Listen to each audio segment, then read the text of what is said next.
It should be obvious that we cannot solve a crisis with the same methods that got us into it in the first place.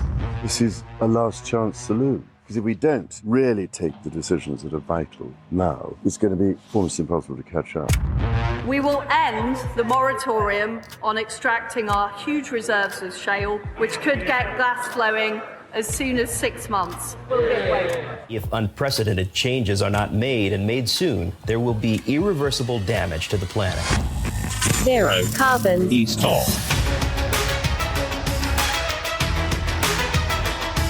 Hello and welcome to Zero Carbonista, Series 4, Fool's Gold. I'm Ian Collins, and this is the UK's #1 environment-based podcast. If it's green, it's in. And it's been another week of utter chaos for the government. As we record this episode, we understand the Chancellor has cut short his trip to the States and is returning to Blighty. He's now doing U-turns on an aeroplane. We hear he's back and possibly going to retract some of that mini-budget. Again, let's speak to our man who is, of course, in a permanent state of trying to withhold a snigger or two.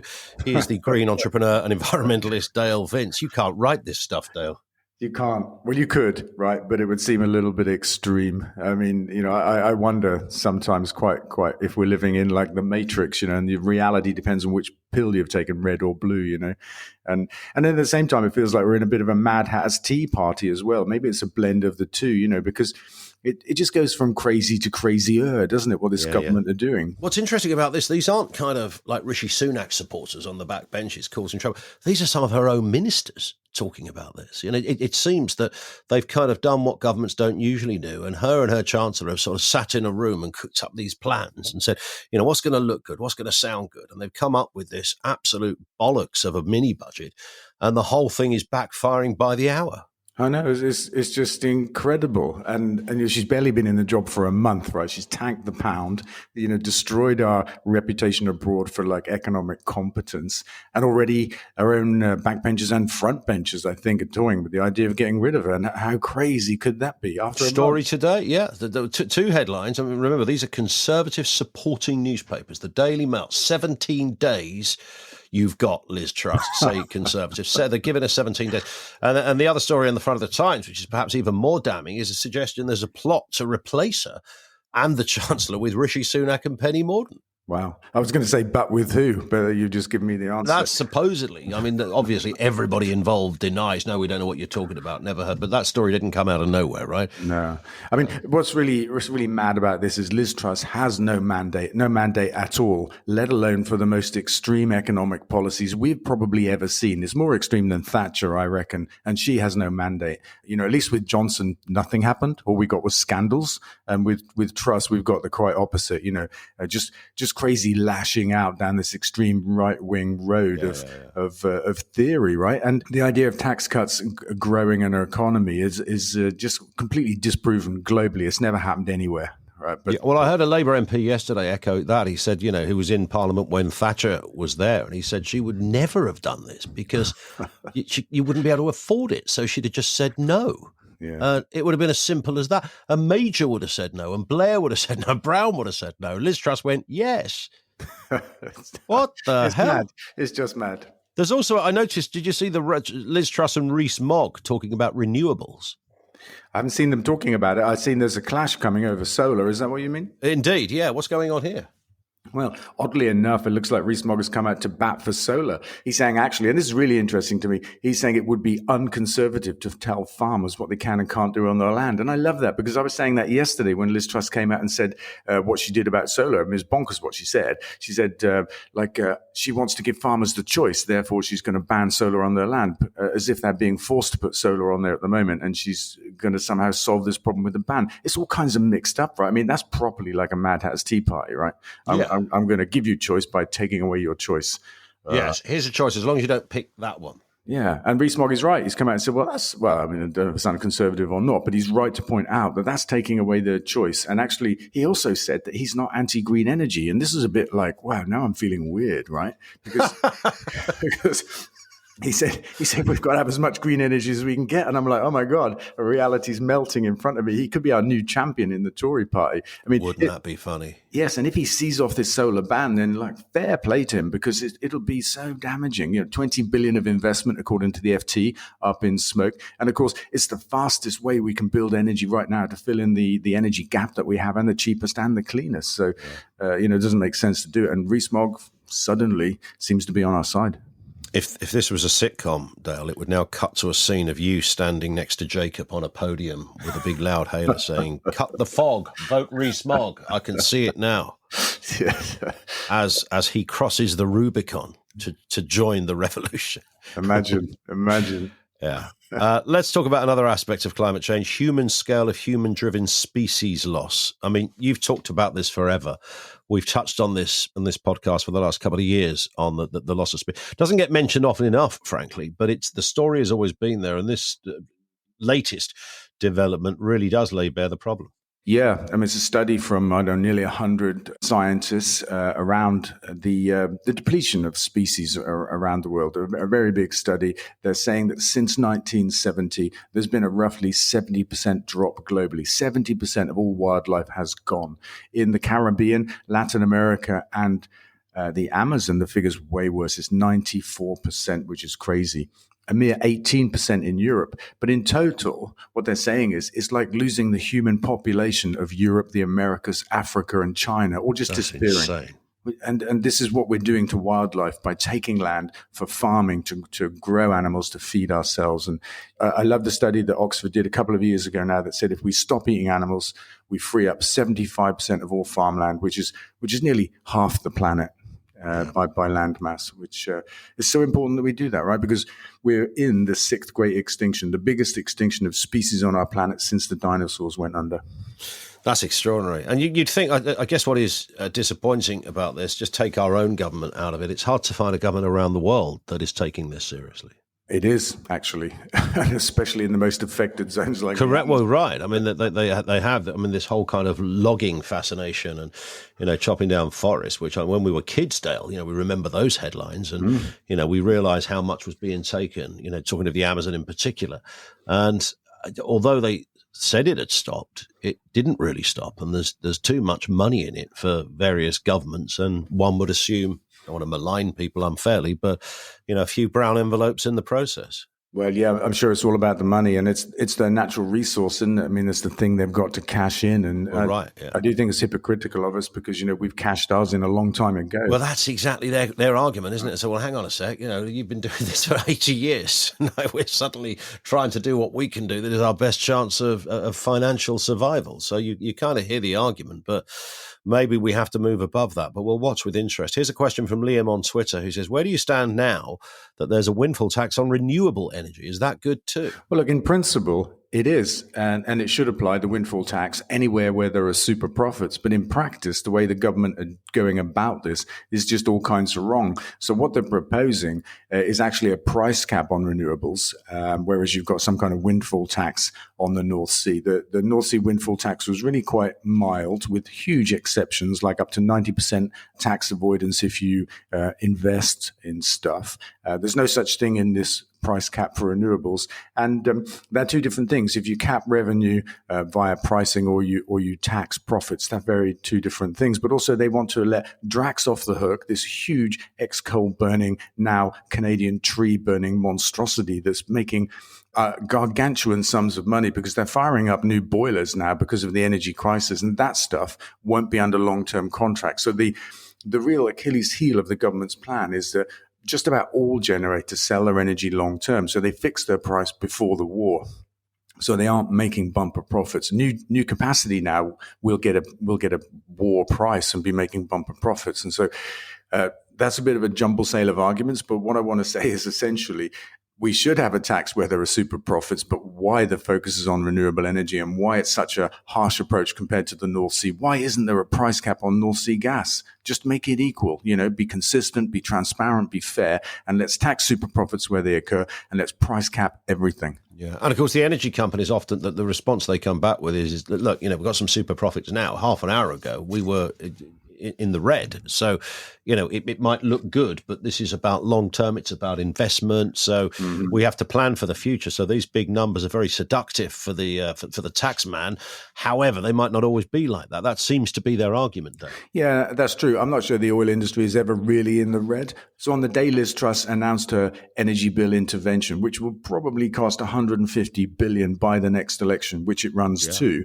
The Treasury announced that oil and gas companies in the North Sea are going to make 170 billion in excess profits, not normal ones, excess ones. And you can see that we could pay for one with the other. And actually, the profits on the one hand are coming from the other side. But by borrowing money to maintain the status quo, Liz Truss is effectively giving public money to the oil and gas companies to make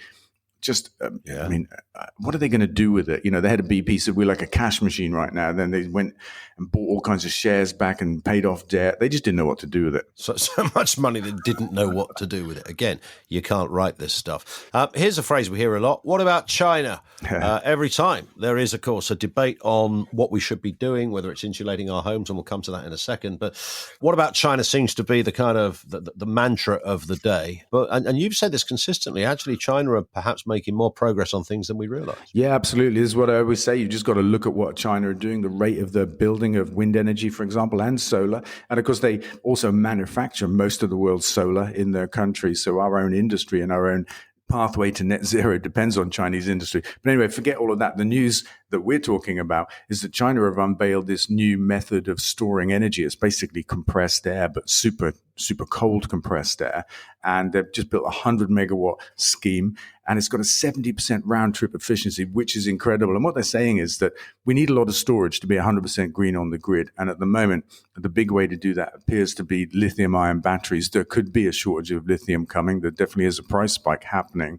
And they're saying, we need other ways to do this. They've been researching it for a few years. And, we've been hearing about stuff like this in Britain as well. CAES is the acronym for it. But they built one and 70% efficient. I mean, I just think it's amazing. And so, it's like, what about China? Have a good look. Have a good look. Actually, China are doing good things. Meanwhile, over the water, Dale, what's going on with OPEC? Brilliant. And in my book, I said that this global market for energy that we subject ourselves to is openly manipulated by cartels like OPEC, right? And I remember having a conversation with some Tory MP about this, and he said, I did O-level economics and markets are governed by supply and demand. I'm like, but yes, but like supply can be manipulated. OPEC, in the teeth of this biggest energy crisis probably ever, have cut production. Why have they done that? Because they want the price to go higher. And America's really pissed off. It looks like they may now ostracize Saudi Arabia. And suddenly they're talking about, well, maybe we'll have sanctions over the war that they're fighting in the Yemen, right? Oh, hallelujah. Hundreds of thousands of people have died. That war's being fought with American weapons. But when OPEC cuts oil production, then maybe it's not so good. Question from Emma on Facebook. Dale, why don't you think the government is doing more to help make homes energy sufficient? Why no grants for solar and stuff that might help us out of this hole? Well, I don't know why up until now, but interestingly, going back to the Rees Mogg story, he said he's looking at ways to help homes install solar panels with cheap loans. I mean, oh my God, it's another one of those moments where reality wobbles. Is this the same man? Is there another Jacob Rees Mogg? Can we check? Got a brother there or something with the same name. A good brother, right? The not evil other twin. So it's happening. I think the government are going to get serious about this. That's how it appears. Anyway, they say so at the moment. Question from Zoe on Facebook, who says, can you see a point where charging an electric car becomes more expensive than fossil fuels?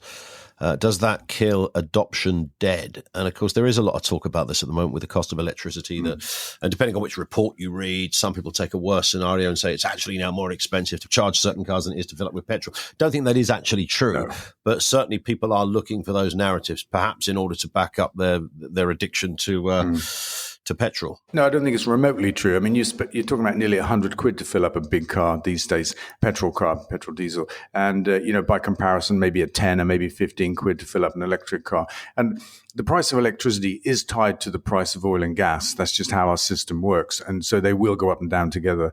Electricity at the moment is probably 40 odd pence at home. On the motorways, I think it's just gone up to 60 pence, but you can understand why there's a differential because it's big hardware for fast charging. But it's still way, way cheaper than petrol or diesel cars. Yeah. Are we likely to find ourselves in a place where that might happen? I don't think so, because of the link between the price of oil and gas and the price of electricity, because we make 40% of our electricity from gas. The price of gas is tied to the price of oil, and the price of all other electricity is tied to the price of gas electricity. It's a bit of a clusterfuck, really, of a market. But that may change one day. I mean, it needs to change. We need to break all of those links, make everything independent so that we only pay what we need to pay. But as we get more and more renewable energy on the grid, electricity is going to get cheaper and cheaper. What about hydrogen? I mean, I think we've touched on this before, but every time we talk about it on the radio, I always get a flurry of calls from people saying, well, electric cars aren't the future. Hydrogen is the future. I find this amusing because it's almost like there's something in our psyche that makes us look past what's here now to something slightly mythical and liberating that's the future, like the hydrogen car or the hydrogen economy or carbon capture and storage, right? That'll solve the problem. We can keep burning fossil fuels and just capture all that carbon and stick it underground. We look past what we've got right here today. Electric cars are amazing. The performance of them, the efficiency, the round trip efficiency is something in the order of 90%. It's the most incredible vehicle that we've ever had, actually. The round trip efficiency of a hydrogen car is going to be nearer 50%. They don't make sense compared to battery cars. And I think there's a role for hydrogen in the green economy. I think we can make hydrogen when we've got too much renewable energy, and we can store the energy as hydrogen. We can release it as electricity later, or we can put it into the gas grid, mix it up with our green gas. There's lots of things we can do with hydrogen, but the idea of a hydrogen economy and hydrogen cars is a bit mythical, in my opinion. And now it's time for this.